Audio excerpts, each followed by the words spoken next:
Shalom, saudara-saudara sesama orang percaya di dalam Tuhan Yesus Kristus. Selamat datang bagi yang baru pertama kali bergabung di Bijaksana Channel, dan kiranya Allah Bapa memberkati kita semua dengan kebenaran firman-Nya yang melimpah dalam hati dan pikiran kita. Mari kita berdoa untuk memulai renungan ini.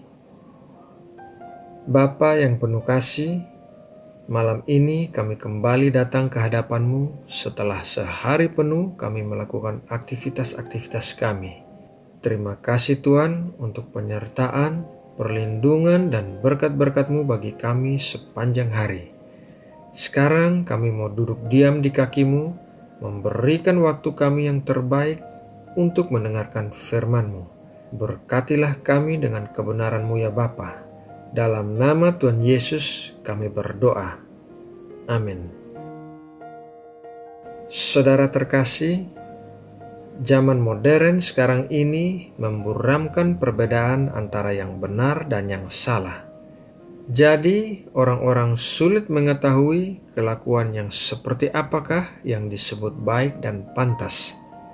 Akan tetapi, kita sebagai orang-orang percaya memiliki hubungan langsung dengan jalur kebenaran yang tidak pernah berubah. Kita memakai firman Tuhan sebagai pedoman kelakuan yang benar. 66 kitab dalam Alkitab memperlengkapi kita dengan petunjuk dan prinsip Tuhan. Tuhan melakukan sedemikian rupa supaya firman-Nya tersedia secara tertulis dan terpelihara dari abad ke abad. Dengan demikian, kita dapat mengenal Dia dan dapat mentaati kehendak-Nya. Alkitab mencerminkan karakter Tuhan, dan dengan membaca Alkitab, kita dapat menemukan nilai-nilai dan pilihan-pilihan yang menyukakan hati Tuhan. Oleh karena itu, melakukan apa yang benar sama dengan menyesuaikan hidup kita dengan petunjuk dan prinsip yang ditemukan dalam ke-66 kitab dalam Alkitab. Melakukan apa yang benar sama dengan berpihak pada kebenaran Allah. Yohanes 3 ayat 20-21 berkata, "Sebab barang siapa berbuat jahat, membenci terang dan tidak datang kepada terang itu, supaya perbuatan-perbuatannya yang jahat itu tidak nampak. Tetapi barang siapa melakukan yang benar, ia datang kepada terang, supaya menjadi nyata bahwa perbuatan-perbuatannya dilakukan dalam Allah." Saudara yang terkasih, ada 3 prinsip sederhana yang bisa membantu kita untuk melakukan yang benar dalam hidup kita. Prinsip yang pertama adalah kita harus tahu apa yang benar. Di dalam 2 Timotius 3 ayat 16 berkata, "Segala tulisan yang diilhamkan Allah memang bermanfaat untuk mengajar, untuk menyatakan kesalahan, untuk memperbaiki kelakuan, dan untuk mendidik orang dalam kebenaran." Sudah jelas kita tidak dapat melakukan apa yang benar kalau kita tidak tahu apa yang benar. Untuk mengetahui apa yang benar, kita harus membaca Alkitab dan membiarkan Roh Kudus melakukan pekerjaannya untuk mengubah kita secara perlahan agar kita mulai berpikir dengan pikiran Kristus. Prinsip yang kedua adalah kita harus mengantisipasi penolakan. Di dalam Yohanes 15 ayat 18-19 mengatakan, "Jikalau dunia membenci kamu, ingatlah bahwa ia telah lebih dahulu membenci aku daripada kamu. Sekiranya kamu dari dunia, tentulah dunia mengasihi kamu sebagai miliknya. Tetapi karena kamu bukan dari dunia, melainkan aku telah memilih kamu dari dunia, sebab itulah dunia membenci kamu." Ketika kita memilih untuk melakukan apa yang benar, dunia akan menentang kita. Kita mungkin akan kehilangan ketenaran, kehilangan teman, kehilangan keluarga, kehilangan hak-hak, dan lain sebagainya.